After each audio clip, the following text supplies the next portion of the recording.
প্রিয় বন্ধুরা, দেশে ও বিদেশে যারা যেখানে আছেন, আমি আজকে বলবো যে নবীর ওফাতের পর থেকে কারবালার পরে উমাইয়াদের শাসক আব্দুল মালিক এবং হাজ্জাজ বিন ইউসুফ পর্যন্ত কি পরিমাণ ইসলামের ধ্বংস হয়েছিল এই সম্পর্কে, এবং কাদের হাত ধরে ধ্বংস হয়েছিল এই সম্পর্কে আজকের আলোচনা।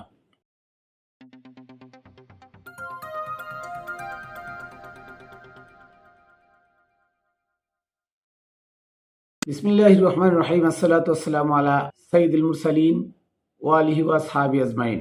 প্রিয় বন্ধুরা, দেশে ও বিদেশে যে যেখানে আছেন, সকলকে জানাই Khatune Jannat TV YouTube channel, Facebook page ও রামবেলের পক্ষ থেকে শুভেচ্ছা ও অভিনন্দন। আমি মাইনুল কবির আপনাদেরকে সত্য ইতিহাসটা আপনাদের সামনে তুলে ধরি, যেটা অতি সত্য এবং বাস্তব, যেটা সমাজে চাপিয়ে রাখা হয়েছে। এই ইতিহাসগুলো আসলে প্রতিটা মানুষের জানা দরকার, আর প্রত্যেকটা মানুষ এই ইতিহাস জানে না। তাই এই খারিজি মোল্লাদের কথাবার্তায় মানুষ বিভ্রান্ত, উদ্ভট কথাবার্তা, মানুষ পথভ্রষ্ট হয়, আল্লাহকে পায় না, মানুষের মধ্যে দ্বিধাদ্বন্দ্ব। সত্য কথা আমরা বলি, আমাদের বিরুদ্ধে তারা কথা বলে, কারণ একটা, তারা উদ্ভট মিথ্যা কথা, কিচ্ছা কাহিনী এগুলো শুনতে শুনতে তারা অভ্যস্ত। আর মূলত এই খারিজি মাদ্রাসার ইতিহাসটা, খারিজি মানে যারা ধর্ম থেকে, মোহাম্মদী ধর্ম থেকে যারা খারেজ, তাদের মাদ্রাসা প্রতিষ্ঠানের নাম হলো খারিজি মাদ্রাসা। বর্তমান যেটা দর্শে নিজামি বলা হয় অথবা কওমি মাদ্রাসা বলা হয়, এই কওমি মাদ্রাসা মূলত খারিজি মাদ্রাসা। এই খারিজি মাদ্রাসা এরা কাদের মাধ্যমে প্রতিষ্ঠা হলো, আসুন আজকে এই সম্পর্কে আমি বিস্তারিত আপনাদের সামনে তুলে ধরব। হযরত মুহাম্মদ মুস্তাফা সাল্লাল্লাহু আলাইহি সাল্লামের প্রচলিত বিধান বদলায়া কে এই বিধানের মধ্যে নতুনত্ব কায়েম করলো, সেটা হচ্ছে আবু বকর এবং ওমর। সেটা হচ্ছে আবু বকর এবং ওমর। শতাধিক দুইজনে মিলে, আবু বকর, ওমর, উসমান, মুয়াবিয়া, হাফসা, আয়েশা, তালহা, জুবাইর, এরা মিলে দুইজনে মিলে 23 বছরে 100-র উপরে নতুন বিধান চালু করে আর আধ্যাত্মবাদ বিরোধী এক কাষ্ট ধর্মে পরিণত করে। আধ্যাত্মবাদ মানে সুফিজমদের বিরুদ্ধে এক কাষ্ট ধর্মে পরিণত করে। যে মোহাম্মদী ইসলামের নিয়মিত সেনাবাহিনী ছিল নিষিদ্ধ, ওমর সেনাবাহিনী গঠন করে। তাহলে কি হুজুর ইসলাম সেনাবাহিনী নিষিদ্ধ করলেন, ওমর সেনাবাহিনী গঠন করলেন। এই সৈন্য দ্বারা তিনি পার্শ্ববর্তী দেশ জয় করে। ইসলামের নবীর নির্দেশ আক্রান্ত না হওয়া পর্যন্ত কাউকে আক্রমণ করা যাবে না। ইসলাম বলে যে তোমাকে যদি কেউ আঘাত করে, তুমি আঘাতে আক্রান্ত হয়ে পরে তুমি আঘাত করো।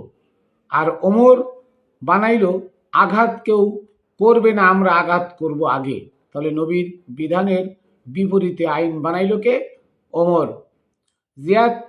জিহাদের ডাক তখন হবে যদি কেউ আমরা আক্রান্ত হই।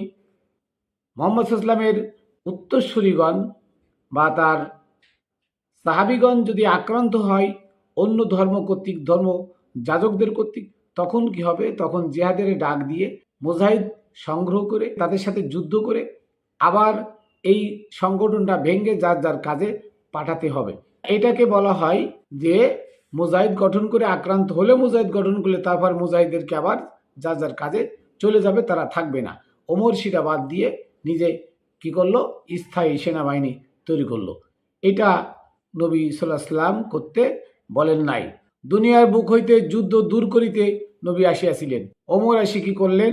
সেই যুদ্ধ বিগ্রহ আবার নতুন করে চালু করলেন। রোমান, যেমন ওমরের নেতৃত্বে, আবু বকরের নেতৃত্বে রোমান ও ফারস্য সাম্রাজ্যের মতো দেশের সাথে যুদ্ধ বিগ্রহ করে বহুত মানুষ হত্যা করা হয়েছিল। অথচ কোরআনে আছে লা ইকরাহা ফিদ্দিন, ধর্ম নিয়ে কোনো বাড়াবাড়ি নয়। তাহলে সেনাবাহিনী গঠন করে ওমর রোমানদের এবং ফারস্যের উপরে আক্রমণ করে রোম এবং ফারস্য জয় করে নিয়ে কি দেখায়? বড়ত্ব দেখাইল, যেটা ইসলামী মোহাম্মদী বা মোহাম্মদ ইসলামের পরিপন্থী ছিল। এবার দেখেন, আল্লাহর নবী এসেছিলেন মানুষ কেনাবেচা বন্ধ করার জন্য, দাস প্রথা বন্ধ করার জন্য।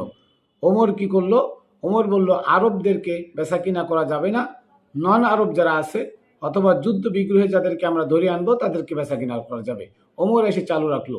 এবং এই দাসপ্রথা চালু ছিল কিনা ইতিহাস পড়লে আপনারা জানবেন যে উসমান যখন হত্যা হইল, উসমানের ঘর থেকে 70 জন দাস দাসী কৃতদাস মুক্তি দেওয়া হয় উসমানের ঘর থেকে। উসমানের ঘরে 70 জন কৃতদাস ছিল, অথচ আল্লাহর নবী দাস প্রথা উঠাই দিয়ে গেলেন। তাহলে এরা কি আল্লাহর নবীর হুকুম মান্য করেছে না অমান্য করেছে? প্রশ্ন আপনাদের কাছে।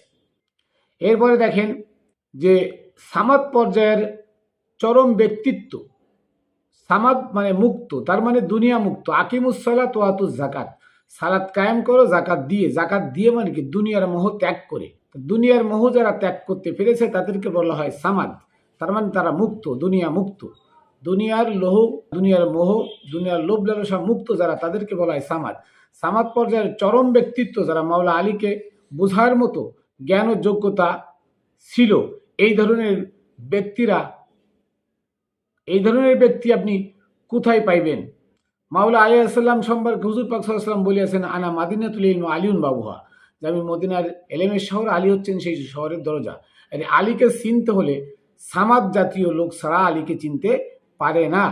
তাহলে ওমর, আবু বকর, উসমান, তারা আলীকে চিনার কোনো প্রশ্নই আসে না।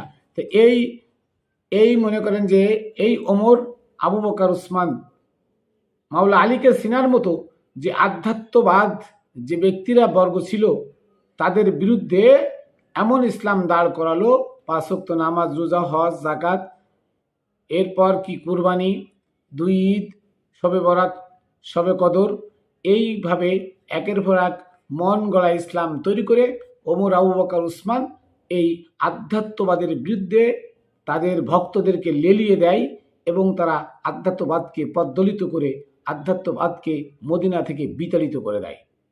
এরপর আসেন, যুগে যুগে সামাদ পর্যায়ের ব্যক্তিগণকে কোনো কালেই সাধারণ মানুষ বুঝতে পারে নাই। আর যারা আল্লাহর ওলি তাদেরকে সাধারণ মানুষ চিনতে পারে না। এই চিনতে না পারার কারণটা কি? চিনতে না পারার কারণ হলো, ওমরের শরিয়াতে যারা আবদ্ধ তারা কখনো সামাদ পর্যায়ের লোক, মাওলা আলীকে চিনার মতো লোক, আধ্যাত্মবাদ বা সুফিজম যারা সুফি, তাদেরকে চিনতে পারে না। কারণ ওমরের শরিয়াত চলছে সারা দুনিয়াময়। আর ওমরের শরিয়াতে 100টা নতুন আইন ওমর বাস্তবায়ন করে মোহাম্মদ ইসলামকে পদ্দলিত করে ওমরের ইসলাম, খিলাফতে ইসলাম কায়েম করেছে। এই জন্য তারা সামাদ পর্যায়ের ব্যক্তিবর্গদেরকে চিনতে পারে না। সমাজপতিরা যুগে যুগে সামাদ পর্যায়ের লোকদেরকে ধরে হত্যা করেছে, কিন্তু তাদেরকে বিশ্বাস করে নাই, তাদেরকে মানে নাই। কারণ মূলে হচ্ছে ওই ওমরের খিলাফত, ওমরের কায়েম করা সেই খিলাফত। এবার দেখেন, মাওলা আলী যখন খেলাফত গ্রহণ করলেন, আবু বকর থেকে মাওলা আলী পর্যন্ত 23 বছর, বিগত 23 বছর কেটে গেল। তো মাওলা আলী যখন খেলাফত গ্রহণ করলেন, ওমর, আবু বকর, ওমর, উসমানের মন গড়ায় 100টা বেদাতি আইন বাস্তবায়ন হওয়ার কারণে মাওলা আলী যখন সেই মাওলায়াতের এবং সামাদের অথবা আধ্যাত্মবাদের জ্ঞানে রাষ্ট্র সমাজকে পরিচালনা করার ইচ্ছা পোষণ করলেন, তখন সকলে মাওলা আলীর বিরোধিতা করা শুরু করলো। সকলে বলা শুরু করলো, আলীর মন গড়া কাম করতেছে, আমরা এ দলে নাই। এভাবে মাওলা আলীর সঙ্গে কি হইল? মাওলা আলীর সঙ্গে একটা দ্বন্দ্ব তৈরি হইল। এই দ্বন্দ্বে সাহাবীদের মধ্যে 2 ভাগে বিভক্ত হয়ে গেল। এক ভাগ তারা মুয়াবিয়ার সঙ্গে চলে গেল। আর মুয়াবিয়া ক্ষমতাদার, তখন ছিল অনেক ক্ষমতাদার, এই জন্য আবু বকর তাকে সিরিয়ার গভর্নর বানায়, ওমর এসে তাকে গভর্নর নিযুক্ত করে রাখে এবং উসমান এসেও তাকে আরো ক্ষমতা বৃদ্ধি করে দেয়।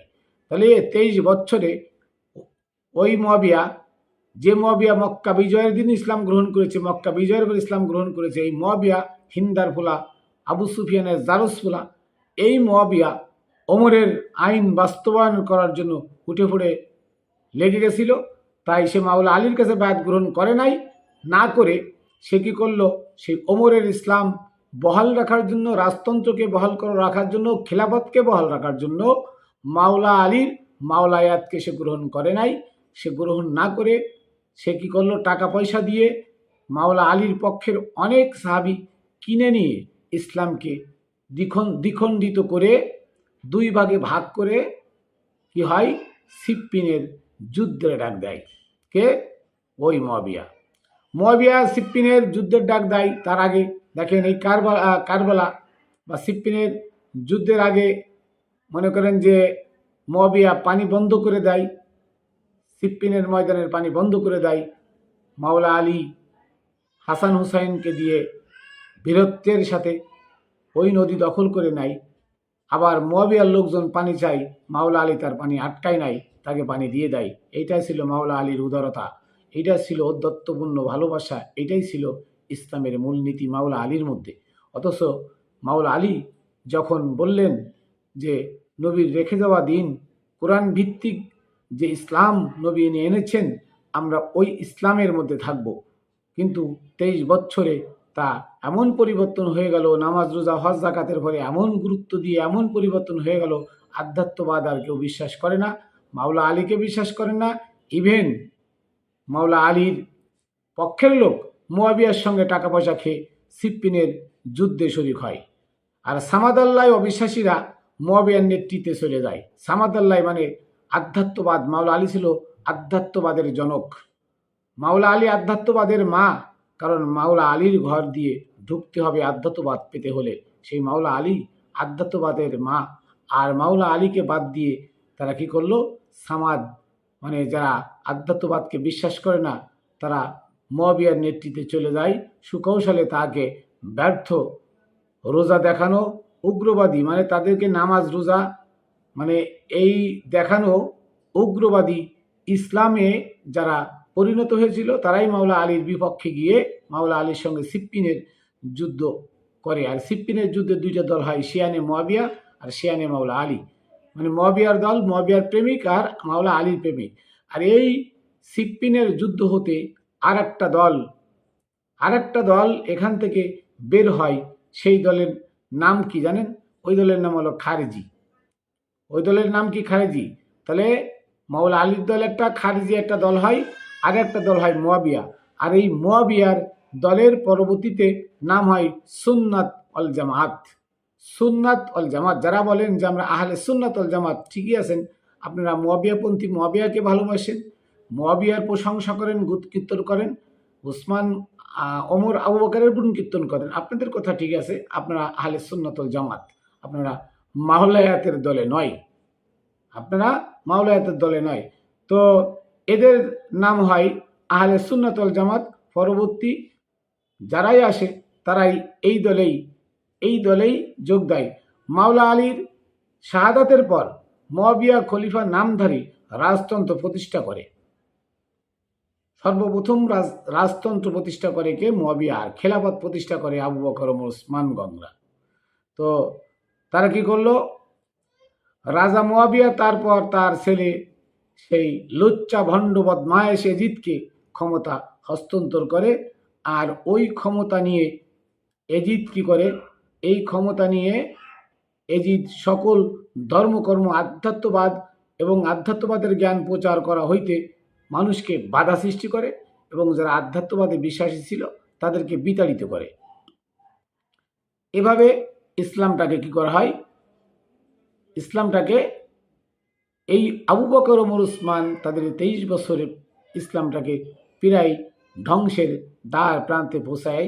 তারপরে মুয়াবিয়া তার মদ্যপ ছেলে এজিদকে দিয়ে আরও ক্ষতি করে।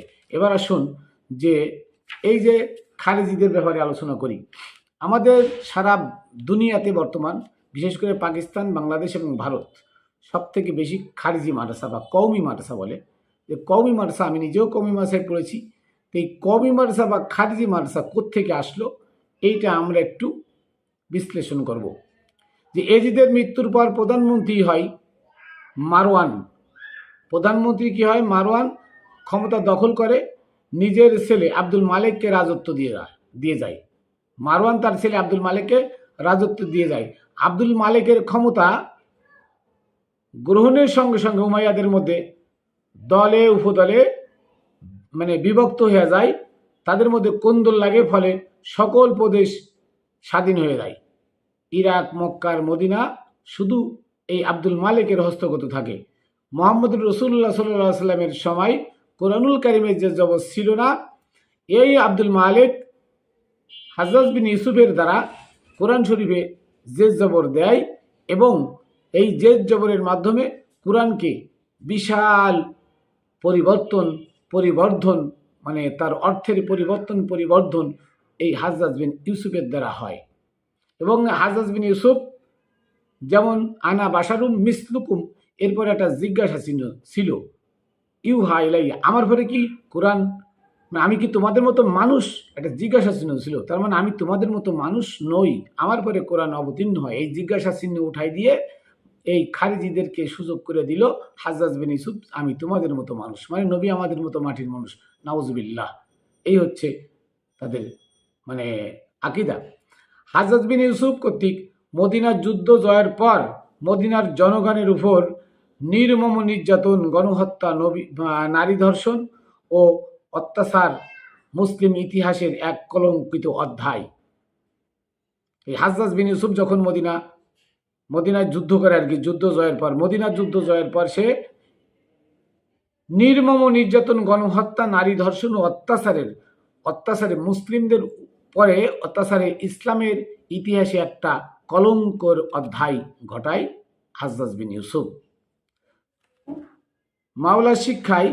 মাওলা আলীর শিক্ষায় আধ্যাত্মবাদ জ্ঞান ও গুণে মদিনায় যে সকল জ্ঞানী গুণী মহাপুরুষগণ, মহাসাধকগণ ছিলেন, মাওলা আলীর মাওলায়াতের জ্ঞান চর্চায়, আধ্যাত্মবাদ জ্ঞানে গুণে মদিনায় যে সকল জ্ঞানী গুণী মহাপুরুষ, মহাসাধক তৈরি হয়েছিল, এই হত্যাকাণ্ডের দ্বারা তাহাদিগকে সমূলে ধ্বংস করা হইল। হাজ্জাজ বিন ইউসুফ আধ্যাত্মিক জ্ঞানের কারখানা মদিনাকে ধ্বংস করিয়া মোহাম্মদ ইসলামকে দুনিয়া হইতে বিদায় করা হইল। কার দ্বারা? আব্দুল মালিক ও হাজ্জাজ বিন ইউসুফ দ্বারা। আর যে সকল জ্ঞানীগুণীগণ কোনো রকমে বাঁচিয়া গেলেন, তারা পার্শ্ববর্তী অমুসলিম দেশ ইরান, আফগানিস্তান, ভারত, তুর্কিস্তান, কাজাকিস্তান প্রভৃতি দেশে ছড়িয়ে ছিটিয়ে নিজেরা আত্মগোপন করেন। আর পরবর্তীতে তাদের অসাধারণ ধ্যান সাধনা ও আধ্যাত্মিক জ্ঞান দেখে মানুষ মুগ্ধ হয়ে তাদের কাছে আশ্রয় নিয়ে বা তাদের সহযোগিতা করে, তাদের সাথে হাত মিলায়, তাদের কাছে বায়াত গ্রহণ করে আবার সেই মোহাম্মদী ইসলামকে জাগ্রত করার পথে হাঁটি হাঁটি পা পা করে চললেন। এইভাবে জ্ঞানী লোকেরা মোহাম্মদী ইসলামকে রক্ষার জন্য সিস্তিয়া, বয়সিয়া, কাদেরিয়া, নকশবন্দিয়া ইত্যাদি তরিকার পরিবর্তন করেন। তরিকাপন্থী বিভিন্ন সাধক পুরুষগণ শাসকদের রোশানল হইতে মোহাম্মদী ইসলামকে বাঁচাইয়া রাখিবার জন্য বেশিরভাগ সময় সমাজের মূল স্রোত হইতে দূরে থাকিয়া বন জঙ্গলে বসবাস করিয়া জীবন কাটিয়ে দিয়েছেন। তারাই হচ্ছেন সাধু গুরুগণ। আধ্যাত্মবাদ বা সামাদ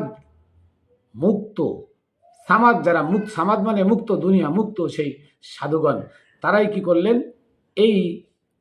এইভাবে মোহাম্মদ ইসলামকে প্রচার করার জন্য, মাওলায়াতকে প্রচার করার জন্য সাম্রাজ্যবাদ বা সমাজের এই রাজা বাদশাদের নিয়ম নীতির, আবু বকর ওমর উসমানের সেই নির্বাচিত নিয়ম নীতি থেকে তারা দূরে থেকে জীবনযাপন কাটিয়ে, আর তার ভিতরে তাদের জ্ঞানের সেই আধ্যাত্মিক জ্ঞান দিয়ে সাধারণ মানুষকে বুঝিয়ে সহজ পথে এনে ইসলামটাকে এখনো বাঁচিয়ে রেখেছেন।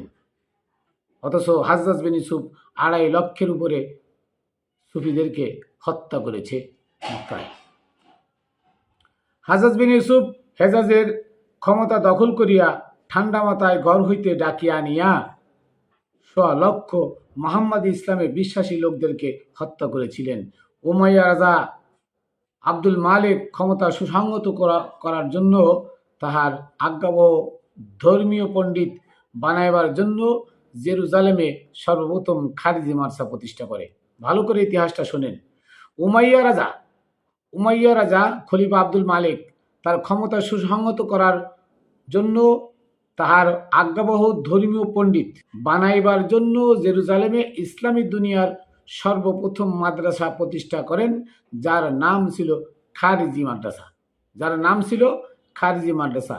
আর মাদ্রাসার শিক্ষক হিসেবে খলিফা মালিক খারিজদেরকে বাছিয়া নিলেন। কোন খারিজি? সিপ্পিনের যুদ্ধে যারা মাওলা আলী থেকে, মুয়াবিয়া থেকে আলাদা হয়ে গেছিল, ইসলাম বিদ্বেষী, সেই খারিজদেরকে বাছিয়া নিয়া এই মাদ্রাসার শিক্ষক নিয়োগ দেন। আধ্যাত্মবাদ বিরোধী, কঠোর অনুষ্ঠানবাদী মোহাম্মদী ইসলাম হইতে খারেজ বাইর হইয়া যাওয়া খারেজিরা মোহাম্মদ ইসলামের ধর্মীয় নেতা হইয়া বসিল। আপনারা ভালো করে শুনবেন যে আধ্যাত্মবাদ বিরোধী, কঠোর অনুষ্ঠানবাদী মোহাম্মদ ইসলাম হইতে খারেজ মানে বাইর হইয়া যাওয়া খারেজিরা মোহাম্মদ ইসলামের ধর্মীয় নেতা হইয়া বসিল, মানে ইমাম হইয়া বসিল। যাদেরকে আমরা ইমাম বলি, যাদেরকে কি বলি? যাদেরকে আমরা ইমাম বলি। ইমাম আবু হানিফা, ইমাম শাফি, ইমাম মালিক, ইমাম হাম্বল, মোহাম্মদ বিন হাম্বল, এই জাতীয় ইমাম হইয়া বসিল। মূলত এরা ছিল খারিজি। এরা কি ছিল? খারিজি। সেখান হইতে খলিফা আব্দুল মালেক তাহার আজ্ঞাবহ আলেম তৈরি করিয়া দেশের সর্বত্র মসজিদগুলিতে নিয়োগ দান করে। শুনুন আপনারা ইতিহাস, যে এই খারিজি মাদ্রাসা থেকে শিক্ষায় শিক্ষিত করে এই আব্দুল মালেক কি করে? তাহার আজ্ঞাবহ আলেম তৈরি করে দেশের সর্বত্র মসজিদে ইমাম নিয়োগ দেয়। এই সকল আলেমরা সরকারি কর্মচারী ছিল। কি তারা সরকারি নির্দেশ মতো তাহারা ওই এলাকার সকল খবরাখবর রাজাকে অবহিত করিত। আব্দুল মালেকের আমল হইতে জুমার খুতবাই মাওলা আলী এবং তার বংশধরকে আরো বেশি করে গালি দেওয়া হইত। মুয়াবিয়ার আমলে থেকে চালু, 41 হিজরিতে এটা চালু, আর আব্দুল মালিকের আমল থেকে এটাকে আরো জোরদার করা হলো। আবু বকর যে আধ্যাত্মবাদ বর্জিত রাজকীয় ইসলামের ভিত্তি স্থাপন করে, হযরত ওমরের শতাধিক সংবিধান তাহাকে উজ্জীবিত করে।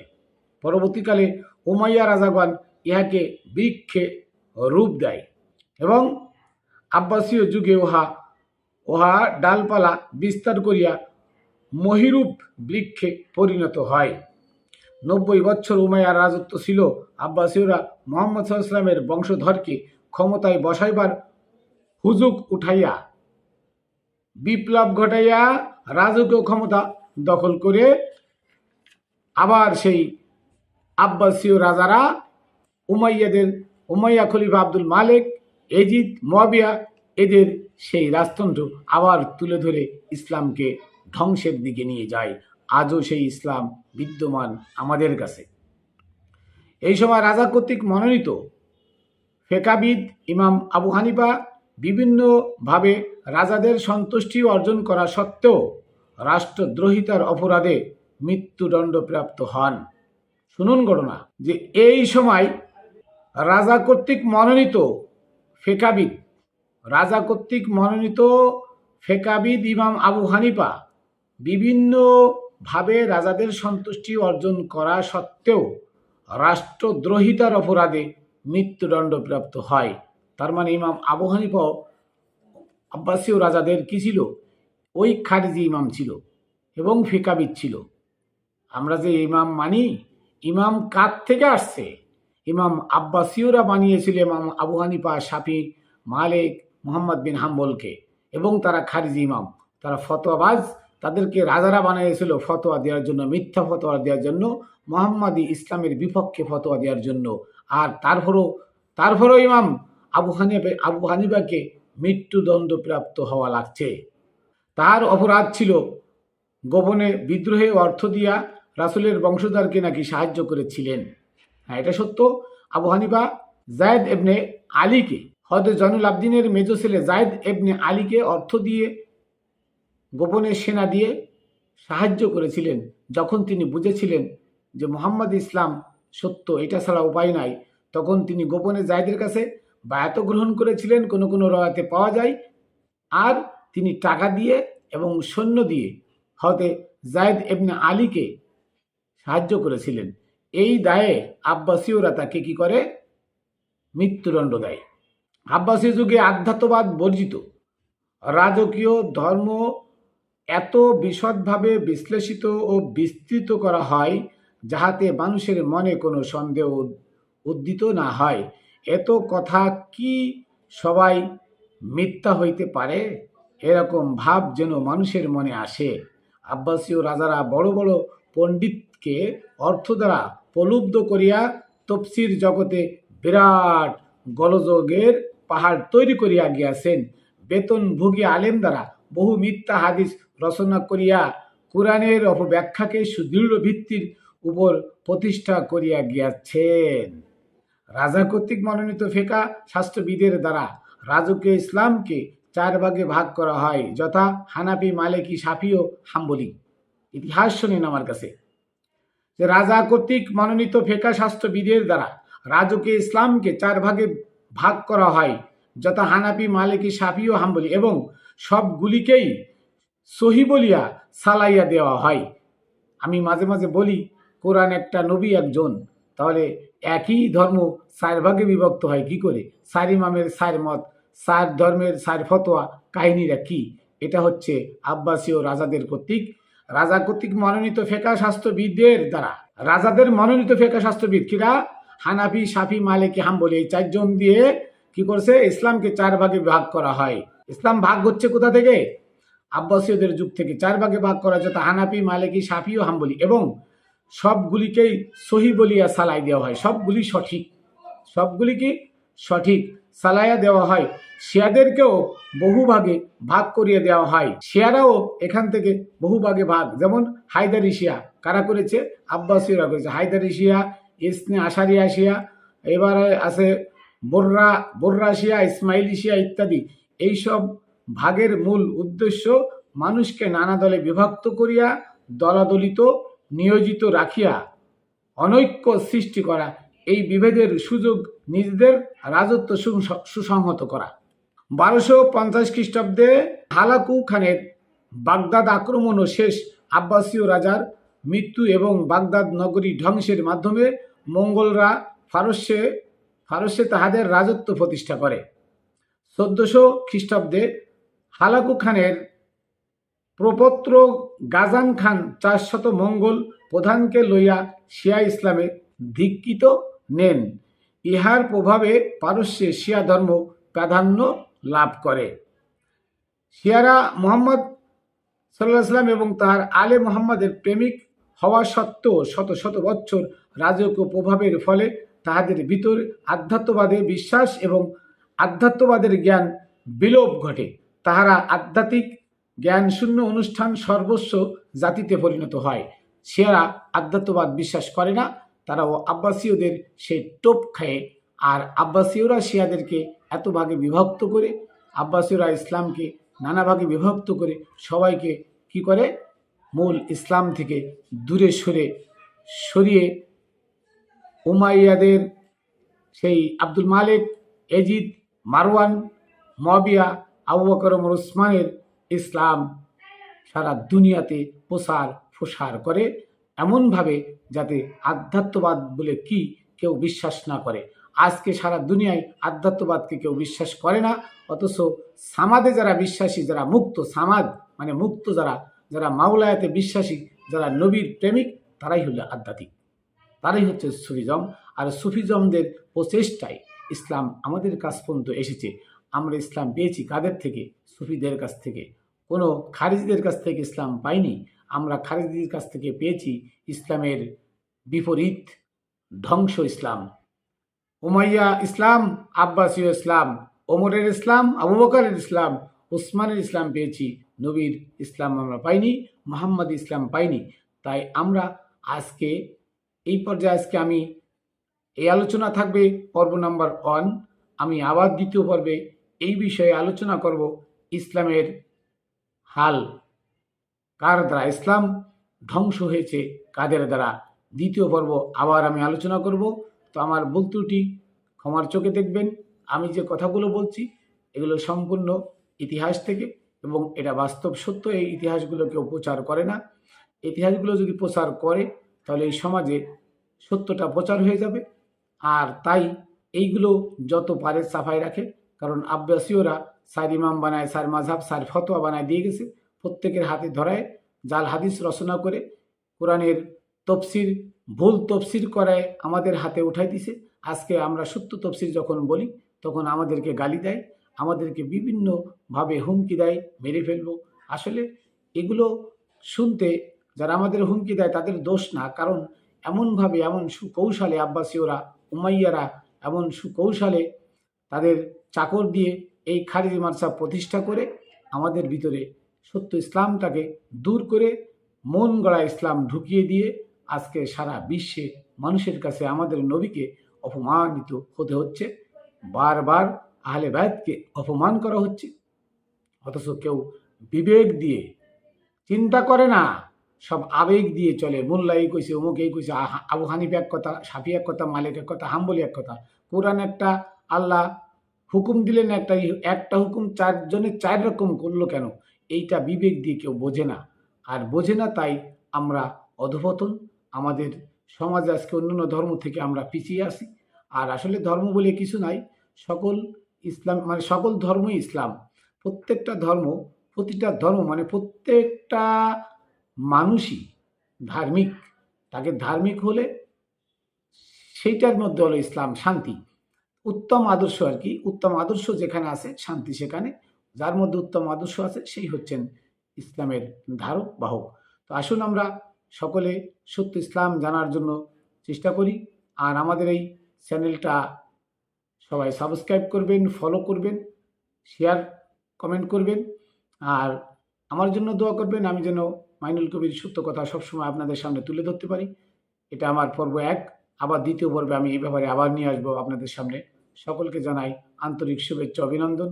খাতুনে Jannat TV YouTube channel, Facebook page ও রামবেলের পক্ষ থেকে আবারও জানাই শুভেচ্ছা, অভিনন্দন। এবং আমার শেষ কদম বসি, ভক্তি চুম্বন রাখি পাক পাঞ্জাতনের পাক দরবারে এবং আমার মুর্শিদের পাক কদমে।